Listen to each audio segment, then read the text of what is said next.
Hello বন্ধুরা, this রাজি, welcome to another brand new video. তো আমি এখন কথা বলবো আমাদের নেন্সি এবং কণা আপুর নিয়ে। তো ঘটনা যা হইতেছে সেটা বলি। দেখুন, আমাদের কণা আপু কিন্তু 6 বছর ধরে সংসার করছে, অবশেষে তার সংসারে নাকি ভাঙ্গন ধরছে। আর সেই বিষয়টা নিয়ে কিন্তু ফেসবুকে একটা পোস্ট করছিল আমাদের সেই কণা আপা, মানে আমাদের দুষ্ট কোকিল গানের সেই শিল্পী কণা আপা। তো সেই পোস্টের পরেই কিন্তু ডাইরেক্টলি না ইনডাইরেক্টলি কিন্তু নেন্সি একটা পোস্ট করে তারে কটাক্ষ করছে। তো তারা দুজনের মাঝে যে সাপে নেউলে একটা সম্পর্ক, এটা তো সবাই জানে। তাছাড়া এই কণা আপুর সংসারটাও কিন্তু এবার ভাঙে গেছে গা। অনেক দিন রিলেশনে থাকার পর 6 বছর সংসার করার পর তারপরে কিন্তু তাদের ডিভোর্সের বিষয়টা কিন্তু সামনে চলে আসছে।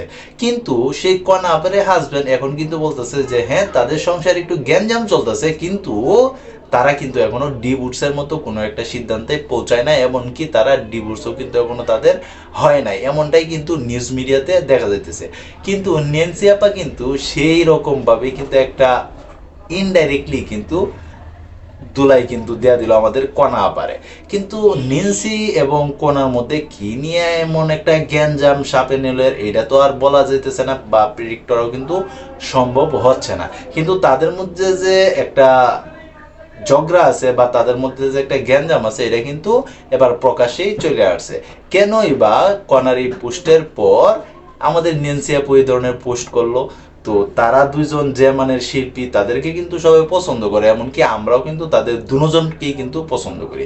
নেন্সি কিন্তু অন্য একটা রাজনৈতিক দলের সাপোর্ট ছিল বিদায় সে কিন্তু এই গত 15 বছরে তেমন কোনো নতুন গান আনতে পারে নাই। আর তাছাড়া নেন্সি কিন্তু খুবই জনপ্রিয় এক সময় ছিল, যখন কিনা 2006 সালে আকাশ ছোঁয়া ভালোবাসা সিনেমার মাধ্যমে কিন্তু ফিল্ম ইন্ডাস্ট্রিতে আসে বা সঙ্গীত জীবনে সে আসে।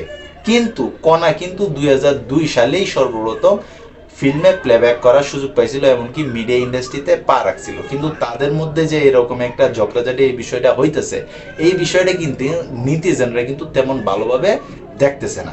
তো তোমরা যারা এতক্ষণ কষ্ট করে ভিডিওটা দেখছো, তোমাদের কাছে কি মনে হয় তাদের মধ্যে কি নিয়ে এমন ঝগড়া হইতে পারে? এই বিষয়টা তোমরা যদি জেনে থাকো অবশ্যই কমেন্ট বক্সে জানাইতে পারো। আর তোমরা যারা এই ধরনের ভিডিও দেখতে পছন্দ করো, অবশ্যই চ্যানেলটাকে সাবস্ক্রাইব করে পাশে থাকতে পারো। তো এই ছিল এখনকার মতো ভিডিও। তো সবাই ভালো থাকবা, সুস্থ থাকবা, কাছের মানুষটা ভালো রাখবা। ধন্যবাদ সবাইকে। আল্লাহ হাফিজ।